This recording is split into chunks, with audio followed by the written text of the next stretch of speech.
The mechanisms of cardiovascular disease, when all those other things start happening from an airway point of view, is that now you start getting variability in your heart rate and your blood pressure during wakefulness. There's a lot of endothelial dysfunction that's going on with systemic inflammatory mediators and catecholamine pressure surges and oxygen-free radicals that are being produced. There's insulin resistance, decreased leptin levels. There's increased fibrinogen that causes platelet activation so you can sort of clot more easily. The intrathoracic pressure changes we talked about a little bit, and I'm going to talk about a little bit more in a minute. Oxidative stresses, there are a lot of these oxidized or metabolized oxygen-free radicals that causes damage to the vasculature. Inflammatory mediators that we already talked about a little bit, but there's a lot more there. Vasoactive substances like endothelin, and then sympathetic activation happens more during the day, so your heart rate is higher during the day. So I wanted to actually talk a little bit about the Mueller maneuver. So the Mueller maneuver was, or has been, I actually don't even know if the ENT docs still do this or not. Maybe some of them do, but it's the opposite of the Valsalva maneuver. And so the Mueller maneuver, what they do is they'll put a little fiber optic into the hypopharynx, and they'll have the patient close their mouth, and then they'll plug off their nose. So I want everybody to do this. So close your mouth, plug off your nose, and try to take a breath in. Right? So you try to take a breath in. So what they do is when they took the fiber optic and put it in the back of the throat, they would actually see, once you're creating that negative pressure, what's happening in the upper airway, what's closing off.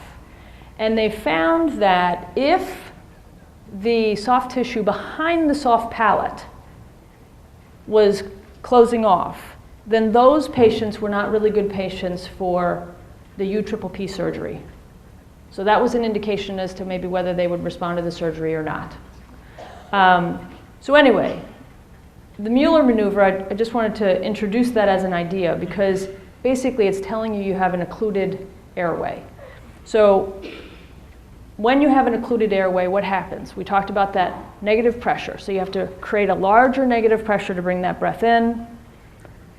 What happens sort of globally in the chest is that these pressure differences are seen across the great vessels and they're seen across the heart muscle. And they're not good. You get changes in ventricular function. There's change in autonomic and hemodynamic stability. There's increased myocardial oxygen demand. And then it results in increased preload. So the amount of blood coming to the heart increased afterload. The amount of pressure the heart has to push against. The atrial size gets potentially larger. There's increased wall stress. There's decreased stroke volume, which is the amount of blood that's pumping out of the heart with each pump. And then you get impaired diastolic function and ventricular remodeling, badness to the heart.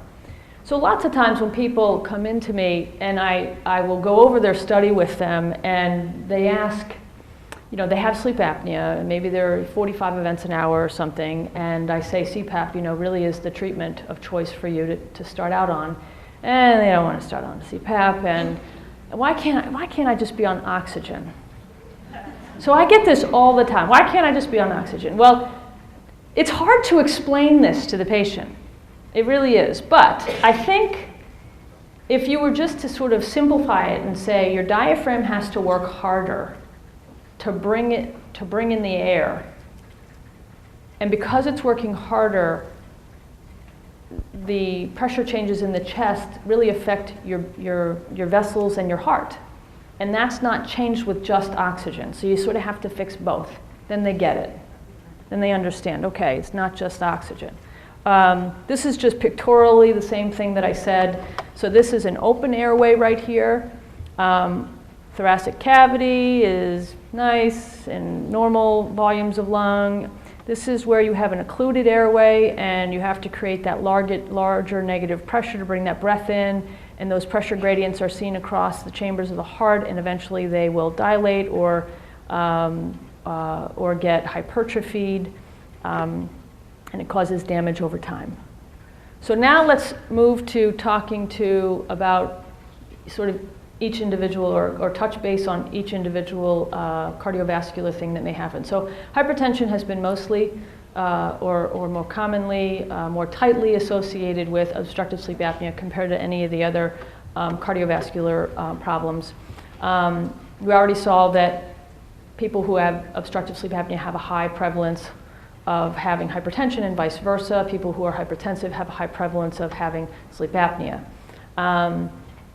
Interestingly, sleep apnea tends to raise your systolic blood pressure a little bit more than your diastolic, and there's a linear relationship between your blood pressure and increasing AHI, so it gets worse.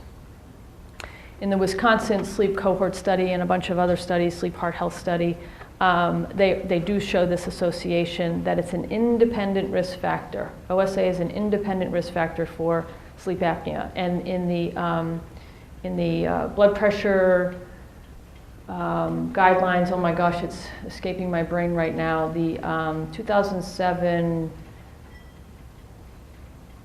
JAHO or something like that, guidelines for blood pressure, it's listed on there that if you're on 2 or more blood pressure medicines, you need to exclude sleep apnea as a diagnosis as to why you might have an elevated blood pressure.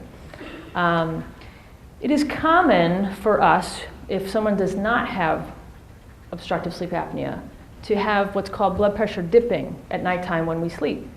It's a normal thing. We don't know exactly why it happens, but we think it's protective. And we lose that dipping when we have sleep apnea. We don't have that sort of normal blood pressure dipping anymore. It's also been associated with white matter disease and all-cause mortality.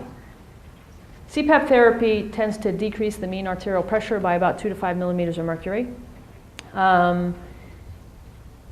You get a better response to the medicines that you're on if you have worse sleep apnea. CPAP tends to markedly reduce blood pressure and the sympathetic production during sleep. So the catecholamines and norepinephrine that's produced during sleep tends to be much less when we are on CPAP for OSA. It also reduces the arterial stiffness that can happen in the chest, and it improves significantly over time. So this is just the progression, showing you, sort of what's involved and how it happens over time. Chemoreceptor stimulation. There's the dreaded renin-angiotensin-aldosterone system that is just hard to understand, but it's involved. Sympathetic activation and intermittent hypoxia. So let's talk about heart failure a little bit. It's present in about 75% of patients with symptomatic or decompensated symptoms, decompensated heart failure. In all comers with heart failure, it's about 40 to 50%. So there's a high prevalence there. If you look at heart failure in normal ejection fraction patients, H, F, and EH, so that's heart failure with a normal ejection fraction, about 70% of patients have some form of sleep apnea.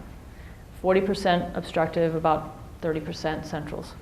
Men in general have it more than women.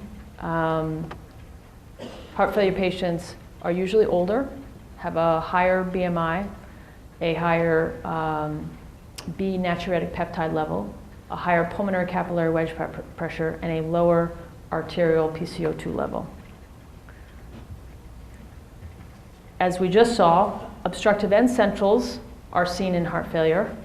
Obstructive apneas in heart failure may not present as sleepiness. Often, actually, heart failure patients are not sleepy during the day, or they say it's from a medicine that they're on because they're on a lot of different cardiac medicines. Central apneas and changed-dose respiration is an independent risk factor for mortality, so dying. Hypertension is the most common risk factor for ventricular hypertrophy and failure. Nocturnal O2 desats predicts impaired ventricular relaxation during diastole, and that goes along with diastolic heart failure, diastolic dysfunction. So again,